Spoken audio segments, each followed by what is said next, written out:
अवधूत चिंतन श्री गुरुदेव दत्त श्री स्वामी समर्थ। तर उद्या आहे होळी। हा सण असा असतो, या दिवशी आपण आपल्या आयुष्यातले सगळे दुःख आणि जे काही आपले जे काही संकट असतात, जे काही आपण त्रास भोगत असतो त्याच्यातून आपल्याला सुटका मिळते। जे काही आपण त्रास सहन करत असतो, जे काही आपण दुःख वगैरे भोगत असतो, ते सगळं आपल्याला या होळीमध्ये आपल्याला दहन करायचे असतात।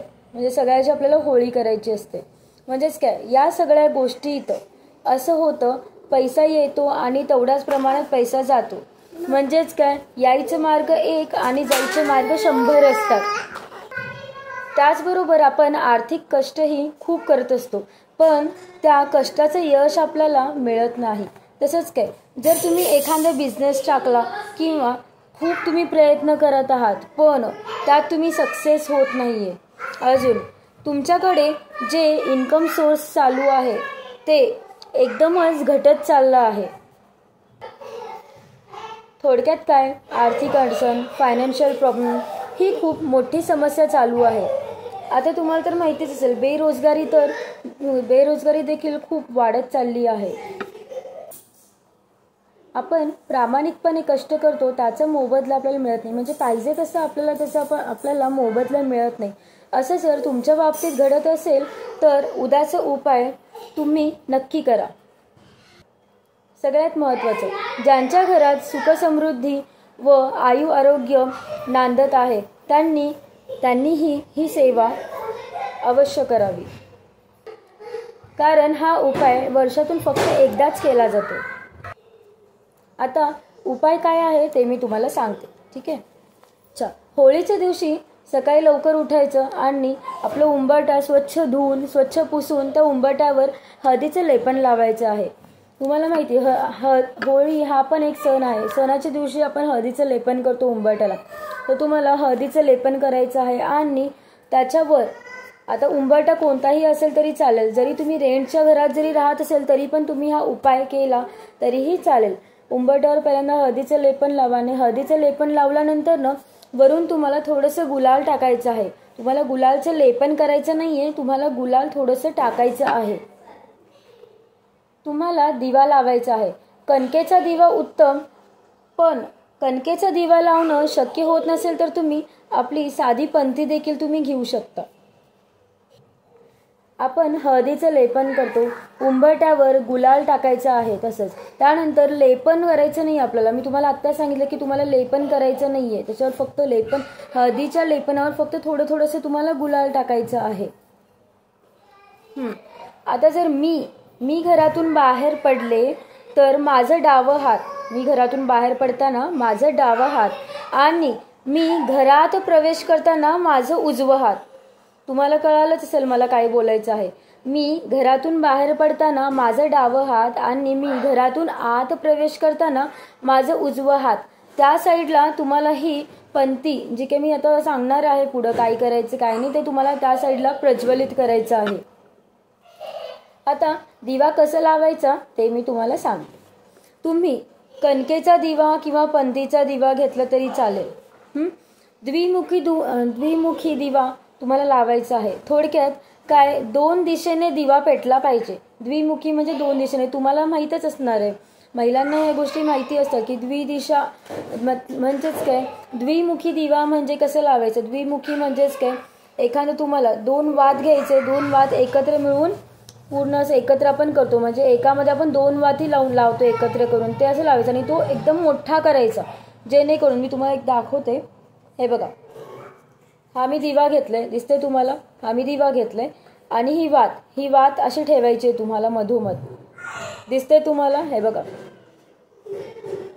आता हा दिवा लावल्यानंतर ह्याच्यामध्ये तेल घालायचं, भरपूर तेल घाला, कारण आपल्याला हा दिवा दिवसभर ठेवायचा असतो। भरपूर तुम्ही तेल घाला ह्याच्यामध्ये आणि हा दिवा समोरही पेटवायचा आणि त्याच्या मागच्या बाजूनेही तुम्हाला पेटवायचा आहे। कळालं तुम्हाला? मोठी वात घ्यायची, समोरच्या साईडला दोन्हीकडे वात तीच लावायची, दोन्हीकडचे वात जळाले पाहिजे। आणि एवढंच लक्ष द्यायचं, जेव्हा तुम्ही दिवा लावता तेव्हा तुम्हाला तुमच्या दिव्याची दिशा उत्तर आणि दक्षिण दिशेला नाही करायचं। एक लक्षात ठेवा, दक्षिण व उत्तर दिशेला तुमच्या दिव्याचे तोंड येणार नाही, अशी तुम्हाला दिवा लावायची आहे, ठीक आहे. तर दिवा लावला की अख्खे 11 उडीद डाळ तुम्हाला त्या दिव्यामध्ये ठेवायचे आहे, त्या दिव्यामध्ये तुम्हाला टाकायचे आहेत. दिवा सकाळी 8-9 वाजता तुम्ही लावू शकता. फार 12-1 वगैरे असं वाजू नका, कारण हा दिवा आपल्याला सकाळी लावायचा असतो आणि संध्याकाळी काढायचा असतो. कारण आपण संध्याकाळी बाहेर आपण काय करतो, होळी आपल्याला जळवायची असते बाहेर, त्यासाठी आपण फक्त ही सेवा संध्याकाळपर्यंतच करणार आहे. त्यामुळे सकाळी लवकर उठून तुम्ही दिवा प्रज्वलित करा. दिवा प्रज्वलित करताना 11 उडीद डाळ घालायचे आणि त्याच्यामध्ये भरपूर तेल घाला, जेणेकरून ते दिवसभर जळलं पाहिजे. जर हवा वगैरे येत असेल आणि जर तुमचा दिवा विझला तर तुम्ही परत एकदा त्याला लावू शकता. जर तुम्ही कुठं राहता त्या ठिकाणी जर कायम हवा येत असेल आणि सारखं जर दिवा विझत असेल तर तो कणकेचा दिवा किंवा जो काही तुम्ही पंती लावली असेल तुम्ही आहे तसंच ठेवा. समजा सकाळी जर तुम्ही 9 वाजता दिवा लावला तर संध्याकाळी 7:30-8 वाजता तो दिवा तोपर्यंत पेटला पाहिजे, तेवढं तुम्ही तेल घाला. नाही पेटलं तर त्याला तुम्ही तसंच ठेवा. दिवा लावलं की प्रार्थना करायची आहे की तुम्हाला काय प्रार्थना करायची आहे की माझ्या घरातली काही दरिद्री असेल तर म्हणजेच काही नकारात्मकता असेल तर ती आणि आर्थिक संकट जे काही माझ्या घरामध्ये असेल ते निघून जावे आणि सगळं जळून खाक होऊ देत.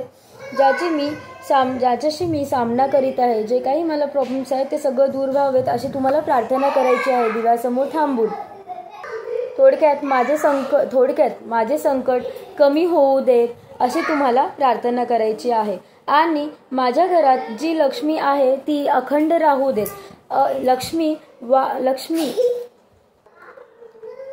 लक्ष्मी वाढत असेल तर उत्तम, पण लक्ष्मी कमी नको व्हायला. जे काय मी इन्कम करत आहे ते शेवटपर्यंत तसंच राहू देत, त्याच्यात काही खडबडाट होऊ नये असं तुम्हाला प्रार्थना करायचं आहे.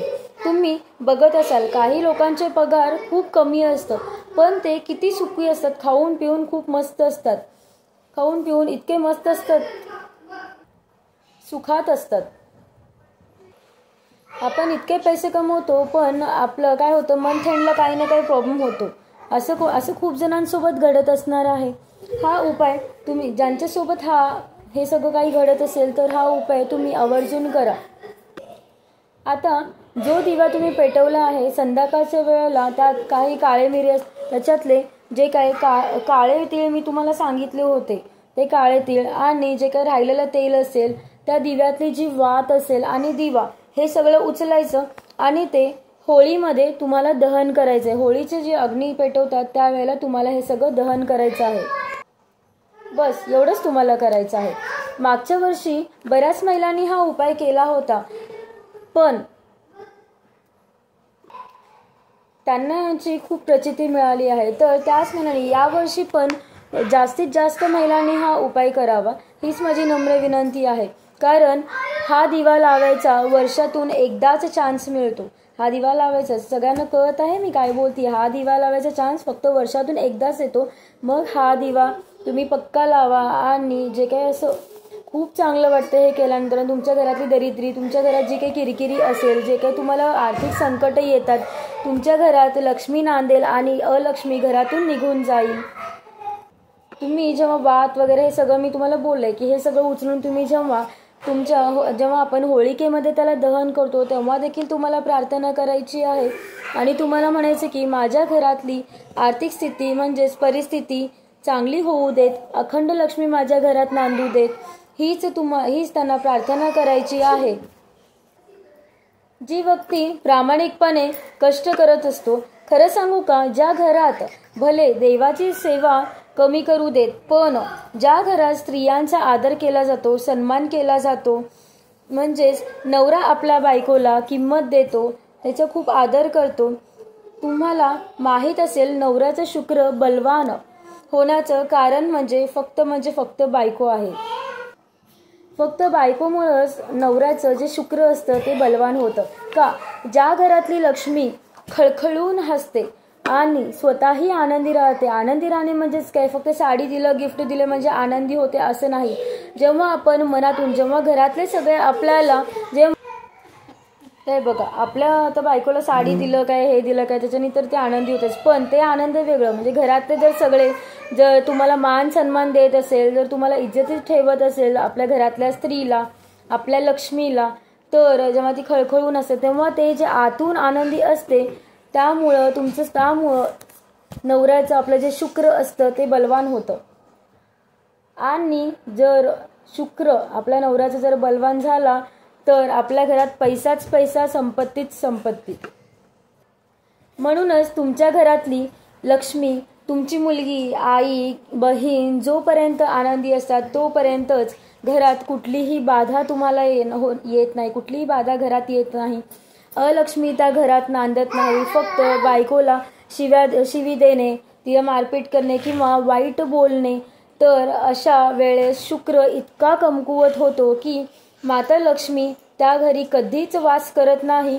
कितीही सेवा करा, कितीही काहीही केलं तरी पण तुम्ही आजच्यासाठी तुम्ही जे काही करता, कितीही तुम्ही सेवा करा, कितीही काही केलं तरी पण संपत्ती म्हणजेच लक्ष्मी तुमच्या घरी नांदणार नाही.